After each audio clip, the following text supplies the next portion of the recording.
Yo, what's going on, everybody? It is Straight Outta Boston here, aka the King of Boston, and today we're back with episode 3 of the Oakland A's franchise. And as you can see, we're at the end of year 1, and we have not made the playoffs. Now, first, before I really go any further, I want to clarify a few things. So first of all, I'm going to make a World Series pick here. I'm going to say Boston, Jesus. I'm going to say Angels and Dodgers, and the Dodgers win that. Let's see. But I want to clarify a few things. So first of all, I know a couple people asked for gameplay from this series, Rangers over the Nationals, for the series, but I just can't do that. I don't have the time to edit down extra gameplay. This is an extra series. The point of this isn't really, what the fuck, stupid budget decrease. But the point of the series isn't to build a team that I play well with. It's to build a team that's good during simulation. It's much more interesting, in my opinion, just to see how the team is built. I'm also not really going for realism. If I was going for realism, I wouldn't have acquired, a lot of the guys that I got because they were kind of unrealistic trades. I also wouldn't have signed Mark Appel, wherever he is, yeah, up here. And for my MLB 13 franchise, which I am doing, I don't need suggestions on teams. I already know what team I'm doing, and I will be showing gameplay in that. So don't fret if you guys are really looking for gameplay. I promise that we'll have gameplay. I'll format it very similar to my MLB 12 franchise, where I play like one game out of every, 6, and then record one out of every 12 or something like that, just so it keeps the rotation going. So like game 1 would be with Anderson, game 2 would be with Parker, game 3, which I would show, would be Braden, then I would play offline with Malone, and then record a game with Miller, and then so it kind of goes through the rotation pretty evenly. So it's a good system. I like doing that. And yeah, let's go into the off season. So anyway, we have to advance the offseason. Of course, all positions and stats will be cleared. Our first and third base coaches need to be rehired or sign new ones. And it looks like a retired players. Chipper Jones retires. No surprise there. That's completely fine. His rating decreased. And yeah, this pitcher, this 65-year-old pitcher or whatever, retired. I don't know why he was in the game. Mo on the Angels. Sorry, I'm sure you guys don't really care about this too much. Ooh, Brandon Allen, former A, retired. Okay, so at this point we have to tender a lot of these guys' contracts. So I'm going to do this off screen, and I'll be back in just a moment. Alright, so I'm back, and basically I just kind of offered contracts to most of the guys. Jamal Weeks we might need to give a little bit more, but I'm trying to get Parker, guys like Parker, even Reddick, even though he's only a B overall and a B potential, but I love Josh Reddick so much. But like Jemiah Weeks and some of our other A potential guys like Mustakas, I'm trying to get them on long-term deals for like $2 to $3 million a year. That'll really help us in the long term, because we do obviously, because we're controlling the Oakland A's, kind of a financial problem. We only have like I don't even know what our budget is, but it's not. It got decreased actually, so you know. But we're gonna probably give Mustakas a bit better of an offer. Part of the problem with Mustakas is he doesn't want too long of a deal. Maybe if I do 4 years for that much, yeah, we'll do that. And yeah, then a lot of the guys, and then we basically just kind of tried to re-sign our entire farm system. I'm not really sure if all of them are going to accept it, but it is what it is. And yeah, so let's just move on. Simulate to about here. Brad Peacock accepted. Yes, you're going to see a lot of guys who accepted our offers. Tom Malone accepted. I got a couple guys like Malone and Griffin back for just like a year or two. That's just because, you know, in case something happens to a couple of our pitchers, you know, just gives us some extra. Sorry, I'm like trying to focus on other things, but it just gives us some extra type of players to kind of have at our expense. Alright, so here are some of the free agents. We could try to get back Grant Balfour, but yeah, he's going to get a lot of money. So we do need a closer, but I'd rather get a cheaper closer. Honestly, like a Ryan Franklin, because he's probably going to be much cheaper. Yeah, if I can get him on a 1-year deal for that much. We'll see if that goes through. I doubt it will, but now we could look at other relievers. I'm going to sign Jason Gurley, actually, because Jason Gurley's the man. No, he's terrible, but you know, maybe he'll take that offer. I'm not going to offer him too much money. Mark Hendrickson's pretty cool. Manny Del Carmen, former Red Sox, not so great. Yeah, that's about it. So starting pitching wise, we offered Dallas Braden arbitration, and I'm sure he's not going to accept it. That's fine though. I wasn't really too you know, keyed in about getting Braden back. I could go after R.A. Dickey, but he's going to warrant a huge contract. He's also going to warrant a long-term contract, so I would do like 1 year, $5 million, but he's probably never going to accept that. Colby Lewis is interesting, but he's 33. He's definitely peaked. In terms of other pitchers that I might go after, I mean, you know, always the first year is really a down year in free agency, and that's fine because that's not a year. Oh, this guy's an A potential. Wow. It's fine though because it's not a year that I usually try to make a big free agent splash. I'm still kind of building up my farm system. I definitely want this guy though. I'll give him even more money. We'll give him like a solid 325k. Yeah. Okay, that's good. Oh yeah. Sometimes you can get like steals out of some of these guys. This is a guy that we let go, Carlos Hernandez, I think. I'm not really too sure actually, but yeah, in terms of position players, AJ Brzezinski we don't really need. We don't really need any of these guys, quite frankly. Like I said, it's definitely a down year for free agency. Some of the big names in real life, like Michael Bourne and Josh Hamilton, I guess like re-sign with their teams. Upton would be a possibility, but he's another guy that's going to warrant kind of a big contract, and we do have a lot of outfield prospects. Excuse me. We could possibly get Ichiro for cheap, but don't really need him. So, like I said, we're really not going to make a big splash in free agency. We could try to get Steven Drew back. We offered Cliff Pennington arbitration. I'm curious to see whether or not he'll accept that. If not, then we might have to call up Profar. But Steven Drew, if we got him for like, I mean, you know, if I got him for really cheap, but he's not going to take that. So anyway, we're just going to kind of simulate some more and try to get some of our guys to re-sign. He's no longer interested, yeah, so that's fine. Daniel Norris accepted our offer, that's good.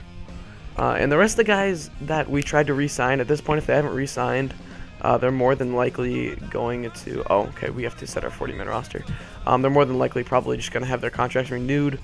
For right now, though, we have to set our 40-man roster, so if your guys aren't on the 40-man roster, then they can be selected in the Rule 5 draft. But the stipulation is they have to be on the 25-man roster throughout the entire year, which is why the Rule 5 draft is never really a big deal. But what I like to do is go to, just go down, look at our A potentials, and make sure they're all in the 40-man, so that they do not get selected. If some of them are lower-rated guys, like that Daniel Norris guy, it'll be fine if we leave him off. We'll leave Alcantara off. We'll probably leave Daniel Norris off. And yeah, we'll leave some of these B potentials off. You know, I doubt they'll get taken. Leonis Martin will probably want. Okay, he's on the 40-man. That's good. I'm sure every other A potential above this is going to be on it. Anthony Rendon isn't, so we'll probably put him on there. I want Tavares on there definitely. And I think after this, we're pretty much going to be good. AJ Cole definitely needs to be on the 40-man. If I have room, I'd like to add Martin. Or is he? Actually, I'm going to let Martin off, because he usually, one, doesn't pan out too often, and two, I want to use that 40-man roster spot for someone with a little bit more, not value, but just value to the club in terms of the 2012 season. Okay, so wait, Tavares is on there. Cole is, I can kind of do the eye test for now on. Marisnik we want on there. Yeah, it's pretty much, I think that's going to be it. The rest of the guys are on it. Okay, so Hall of Fame inductees. Oh, I've never seen that before, actually. Alright, so we're going to keep simulating. I think the Rule 5 draft is the 23rd, so we'll probably go towards there. We have 94 guys in our organization, so we're going to have to release some guys. And I'm just going to probably cut some of this out because I don't want these videos to be too much longer than they already have been. So, yeah, I'm just going to cut out this kind of boring part. Alright, so we're back with the Rule 5 draft. Jason Gurley did not accept our offer, for anyone wondering. And I'm sure nothing interesting is going to happen here, but we're just going to go through it. Yeah, okay, no one got taken in the first round, so that's pretty much it for that. I'm just going to see if anyone got non-tendered by anyone, because we just passed that time, that date or whatever. And yeah, Braden's going to end up moving on. That's good. Alright, so it looks like no one interesting got non-tendered, except, ooh, this guy, Irving Fayu. He's not that bad, actually. But, yeah, okay. So, I'll be back. Okay, and one thing I do have to do is hire a first and a third base coach. So, we still have $10 million left in budget. You know, I prefer not to spend too much on these guys, but it's also fun to kind of sign guys with, at least that you've heard of before. So, I don't know if we're going to find anyone. First and third base coaches. Whoa, sorry, I just, like, fell. Or my feet fell. Because I had them up on a table. But... yeah, there's not going to be anyone. with like names that we recognize more than likely. A lot of the times you'll find names in the pitching and hitting coaches, and then obviously the managers. Like for example, just kind of curious. Sometimes names don't really pop up till the second or third year. It looks like that's the case here. There's Dave Magadan. He, I believe, might have been the Red Sox hitting coach. I'm not even too sure on that, but I know I recognize that name somewhere. Maybe you'll find Chili Davis or something too is one of the better hitting coaches in Major League Baseball, in my opinion. But that's just me. And yeah, you know, manager, obviously Mike Scioscia is available, Joe Girardi. I think Ron Reineke. He used to manage somewhere, I believe. I'm not too sure on that, though. That name sounds familiar. Eric Young, that's interesting. He'd be a good hitting coach. But yeah, you get the idea. So anyway, let's just get on with hiring a first base coach. I'm not really in the mood for hiring someone too expensive. Let's just get somebody with no negatives. Would be the best. Yeah, all right, Tim Cortez. We'll give him a 2-year deal. Doesn't seem interested in that. Give him 2 years, a little bit more money. There we go. And third base coach. Once again, let's just find somebody with no negatives. Cortez, yeah. Will Howard. We'll do the same thing. 2 years, $1 million. Yeah, all right. They should both accept that. And I'll be right back. All right, so I'm just doing a quick update here at the beginning of February. This is around the time when the guys that we haven't signed yet, we should think about trying to increase their offers on their contracts so we don't have to just renew them, because it's obviously better to sign them now than it is to sign them later. So let's get Weeks. I'm going to offer him $3 million, and let's see. It didn't do too much. I want to get him for 6 years. I'll go as high as 3.2, but I'll go 3.3 actually. I don't want to go $20 million total. I don't want to go too much higher than that. If he doesn't accept that, then I think we'll just renew his contract and try to go out again next year. He's kind of expendable. He's 26, so he's not that young. Mike Moustakas is the guy that we definitely want back, though. I think I'll lower it to 3 years and go 3 million, 3.1 million. Why not? Hopefully he takes that. Yeah, he should. Man, I just wish we could get him for 4 years. That'd be the best solution, but he doesn't want to be locked into that long-term deal. But all right, 4 years will do it. So getting him at $3 million, that's fine. He really pans out in the end, and the rest of these guys just offered arbitration too. So that's pretty good. All right, so I'm gonna keep Simmon until we pretty much hit the arbitration stuff. Wow, look at this. R.A. Dickey accepted our 1-year, $5 million offer. Now, this is gonna be a little bit interesting because he doesn't. I just kind of threw the contract on him, thinking that if we could get him for that much money, he'd be kind of cheap. We might use him as a trade chip halfway into the season. That's my thinking on what we're gonna do with him, because I don't really see this team being a contender this year. But yeah, that's pretty cool though. Alright, here's another deal that we finally got accepted. This is to Patrick Corbin. He was non-tendered by the Diamondbacks, and I just threw kind of a contract at him. He's like a C overall, C potential, but he was pretty good for the Diamondbacks this past season, so I figured, you know, why not? I'm probably not even going to keep him on the 40-man roster, quite frankly. But I just figured, you know, why not? Seriously. But man, I wish these guys would just. I want to take them off the 40-man. Although Barton has some serious attribute boosts going on right now, so that's pretty interesting. Maybe there's someone else we can take off. I don't think so though. Nah. All right, we'll take off Patrick Corbin from the 40-man. Pass him through waivers. Send him to AA. Maybe his potential will go up to a B. That'd be pretty sweet. Okay. I just took him off. Alright, so we need to sign a pitching coach, and we don't have that much room. I forgot about potentially signing a pitching coach, but we really don't have that much salary to work with, so I think we're just going to have that be filled automatically. I want to trade Cliff Pennington, though. He's under for 1.4 million, but we just do not need him. I mean, Profar is basically right below him. He could definitely start out the year in the bigs. So we're probably going to end up trying to trade Cliff Pennington. And then try to go after somebody on a, you know, for a coach or whatever. So anyway, I'll be right back. I'm going to try and trade Cliff Pennington. Alright, so I found a good Cliff Pennington deal. I'm not exactly sure how much salary this goes up, but we're getting Enderlton, Simmons, and Julio Teheran. Teheran's an A potential starter. Simmons is just a kind of a replacement player. And they want like a reliever, so I figured I would throw in. I kind of want to throw in somebody with a relatively big contract.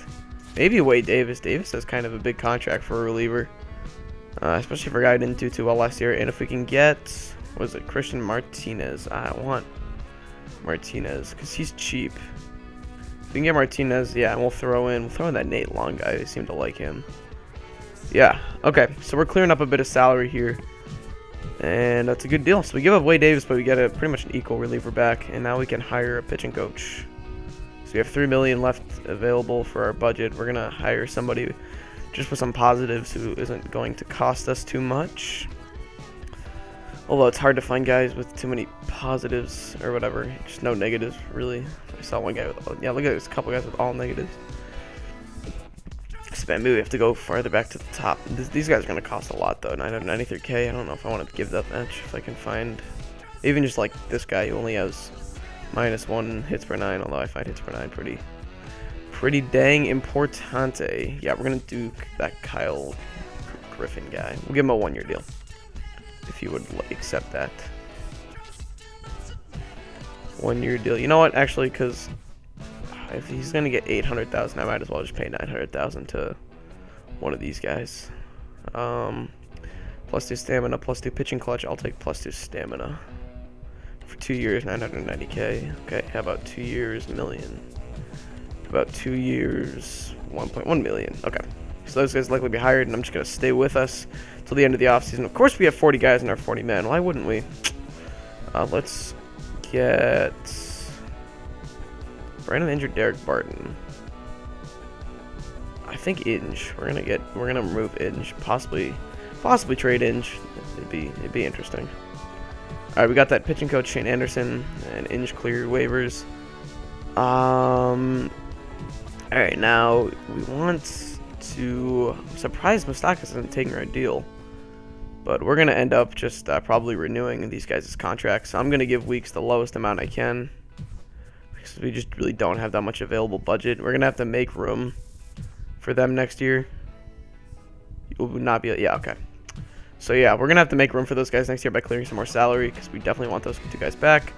Seemingly through the off season, and it's time for spring training. So I'm gonna just pretty much end spring training, and then we can get to setting our lineups and stuff. So R.A. Dickey definitely at the top of the rotation. I think that's a good following right there. Now these guys are both C's, so we're gonna keep them down for 1 more year. I'm gonna put Christian Martinez there. I don't know where Ryan Cook is. Ryan Cook better be in the, no, he needs to be in the bigs. We'll move Rich Thompson down to AAA. I don't care if he gets claimed through waivers, that's quite fine. And in that case, we're going to put Ryan Cook as the setup man, because I like the Doolittle and Cook combination, just because, I don't know, they're cool guys. And we're going to have to send down Harvey and Wheeler. I believe they still have options left. Yeah, they do. That's fine. Okay. Alright, that's good. And then we'll bring up AJ. Wow, AJ Griffin really regressed. We're going to move him up to be in the bullpen probably, as well as maybe actually we should have kept Rich Thompson up, because we don't have any other relievers on our 40-man. That's not good. Okay. I think, what's that, 5, 8, 11 relievers? We definitely need another one. See if we can sign someone. Otto, who is this? Otto Garcia. That sounds really bad. If I get Hendrickson would give me an extra lefty. He clearly wants a longer contract though, that's the problem. Okay. Sorry, I'm a little bit sick, so I'm kind of like sniffling in the mic, but I apologize. I'm sure you guys can live with it. Alright, I guess we'll have to call up. I don't know.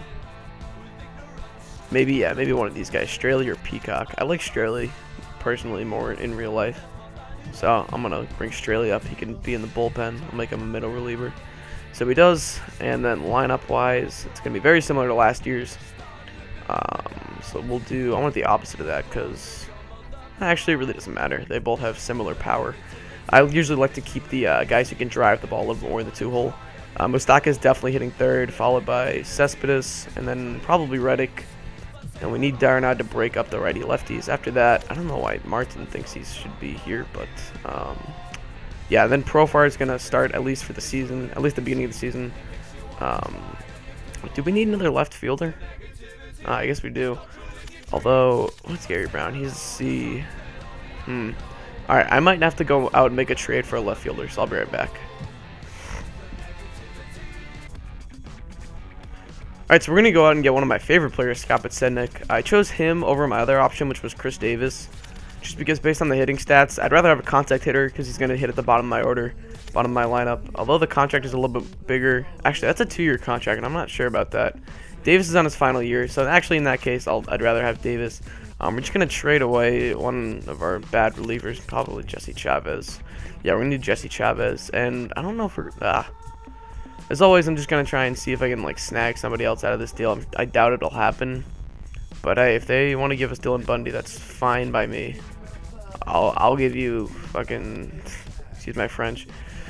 Yeah, okay, that's not going to happen. Same with Carlos Martinez, who, yes, also an A. I like Miguel Gonzalez a lot in real life, actually. I think he should have a higher potential. But, yeah, alright, that's going to be that, pretty much. We're not going to get anyone else. So, yeah, take Chris Davis as our left fielder. We'll have to add him to the 40-man if he's not on there already. Okay, he is already on there, which means we're probably going to have to remove somebody, but that's fine. Lineups, yeah, Chris Davis over Leonis Martin, and we're going to send Martin down because he just shouldn't. I mean, he's not MLB ready, quite frankly. He should actually be in AA probably if we really want him to develop well. Okay, for the rest of the lineup, yeah, Davis led at the probably 8th. That's fine. Here, Crispin left. Oh, we could have actually gone after someone else and just put Crispin. Oh, that was stupid of me. Oh well. Okay, well we have Chris Davis now, so. Alright, in this case, probably same thing. Davis, Norris DHing. That's interesting, actually. That could work out, especially against lefties. Yeah. Alright, so that's pretty much gonna be that. As for the rest of the lineup, that's fine. Just to make sure everything's set. I want Darnod ahead of Belt in every lineup possible, and Dino never should play. Profar should hit last in that. Basically, it should be the same lineup over and over again in this case. Once again, Andino should never play. Profar back at the bottom of the lineup.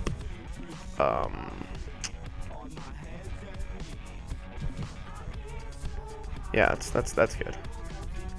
Okay. Okay. Just make sure. Okay, I thought I saw something, but alright, that's gonna wrap that up. So that's pretty much gonna wrap this episode up. Well, let's just simulate. Okay, that's what I thought. We might have had 40 guys in our 40-man. So let's just remove... I want to remove Qatar so bad, but we're going to remove Derek Barton. Alright, so that's going to wrap up this episode. That is episode 3. The next episode is going to be the mid-season. And I thank you guys for watching. Hope you did enjoy. And I'm out. Peace.